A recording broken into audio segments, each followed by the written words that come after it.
Bum bum bum bum bum bum bum bum bum bum bum bum. The Peter Dislike Show. Bum bum bum bum bum bum bum. Well, happy Thursday.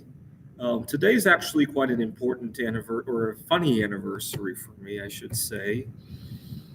So, 16 years ago, December 14, 2007, I was working on my PhD. I was in a computer lab at the University of Pittsburgh. I had started my PhD studies at the University of Pittsburgh. I later transferred to Rochester Institute of Technology.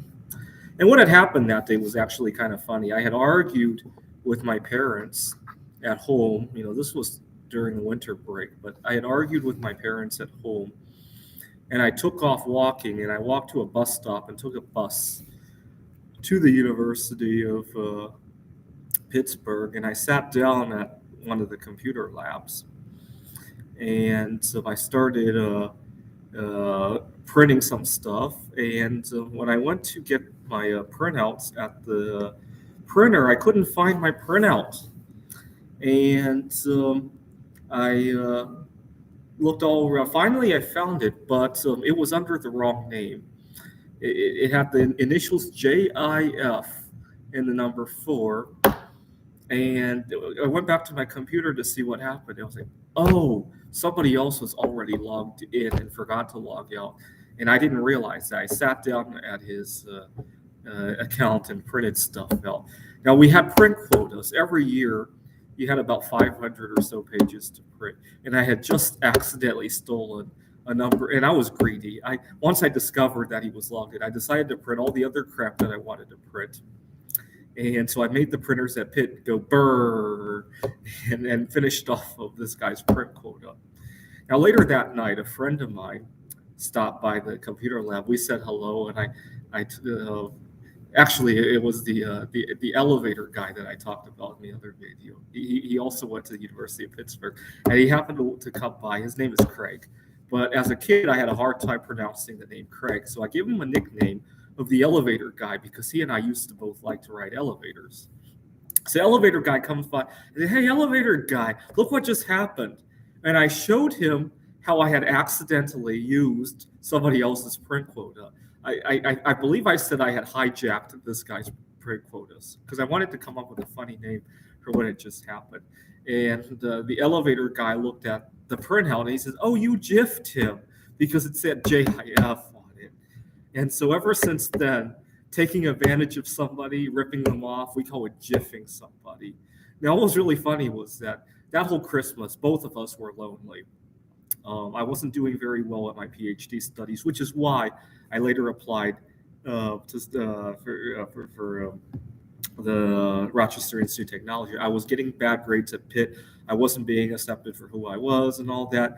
The elevator guy had just broken up with his girlfriend, and he got massively depressed over that. And so the two of us, all we wanted to talk about was jiffing people and jiffing print quotas. And on Christmas Eve, we went back to the computer lab to look for people who had forgotten to log out. And both of us made the Pitt printers go brrr all day long. We must have printed at least 10,000 pages worth of crap. Not very good for the environment. But we were lonely, and we had a good time doing it. All we wanted to talk about was jiffing people. And my friend, he made me, because we were making New Year's resolutions. My friend Jiff said he needed to make more friends in the coming year, 2008. He said the only friends he made in 2007, he listed me, he listed, we had a favorite, a waitress at a restaurant. He listed her as well. We didn't even know her name. We gave her a nickname.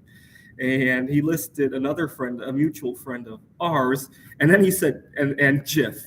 I said, "Are you talking about the guy we jiffed at the computer lab?" He says, "Well, yeah, he must be so nice to share 800 pages of paper with you."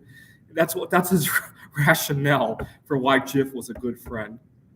And so one night at 3 o'clock in the morning, elevator guy convinced me to compose an email to Jiff thanking him for, or apologizing to him for all the print quota and saying how it was really important to my research. And so I was lonely, so I listened to him. I shouldn't have.